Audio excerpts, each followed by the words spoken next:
wabarakatuh. Saya Eva Kurniawati dari Reguler 2 tingkat 1 dengan NIM 1915401057. Di sini saya akan menyampaikan materi patofisiologi tentang shock hipovolemik.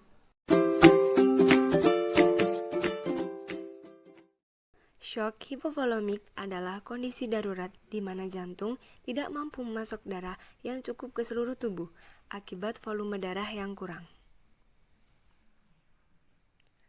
Kurangnya pasokan darah ini umumnya dipicu oleh perdarahan. Perdarahan dapat terjadi akibat cedera atau luka, perdarahan luar, dan perdarahan dalam. Misalnya akibat perdarahan saluran pencernaan. Selain itu, penurunan pasokan darah juga dapat terjadi saat tubuh kekurangan banyak cairan. Misalnya akibat dehidrasi atau luka bakar. Darah mengandung oksigen dan zat penting lainnya yang dibutuhkan oleh organ dan jaringan tubuh agar bisa berfungsi dengan baik. Bila perdarahan hebat terjadi, otomatis pasokan darah yang dipompa oleh jantung akan berkurang secara drastis dan organ tidak mendapat pasokan zat-zat yang dibutuhkan tadi secara cukup. Akibatnya, organ-organ dalam tubuh tidak dapat berfungsi dengan baik.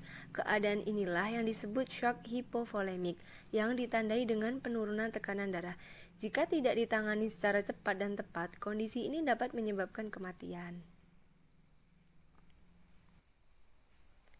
Gejala utama shock hipovolemik adalah penurunan tekanan darah dan suhu tubuh secara drastis. Selain itu, adanya beberapa gejala lainnya yang menyertai kondisi ini diantaranya.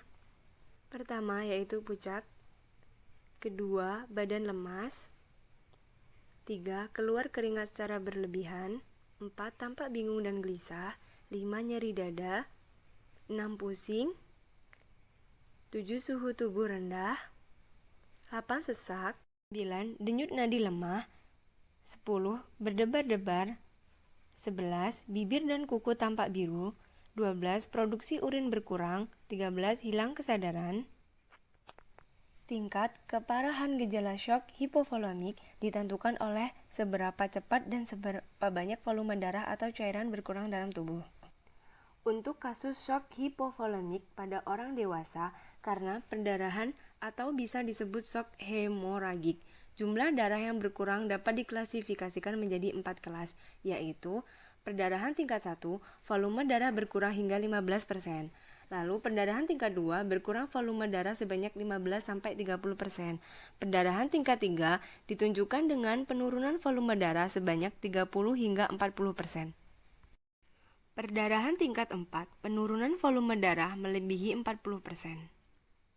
Diagnosis bisa didapatkan dari hasil pemeriksaan fisik pasien, terutama jika ditemukan gejala shock hipovolemik berupa tekanan darah rendah. Penanganan medis untuk kasus shock hipovolemik pada seorang pasien bertujuan untuk memaksimalkan pasokan oksigen, pengembalian volume cairan dalam tubuh, serta mengendalikan kehilangan darah bila disebabkan karena perdarahan. Pemberian oksigen tambahan atau pemasangan alat bantu napas dapat diberikan jika ditemukan gangguan pernapasan pada pasien. Pemberian cairan infus secara cepat atau transfusi darah bila diperlukan dapat membantu tubuh untuk mengembalikan volume cairan.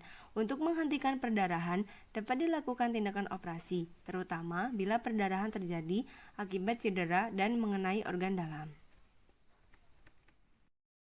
Komplikasi shock hipovolemik. Komplikasi yang dapat ditimbulkan shock hipovolemik antara lain adalah kerusakan organ, misalnya ginjal atau otak.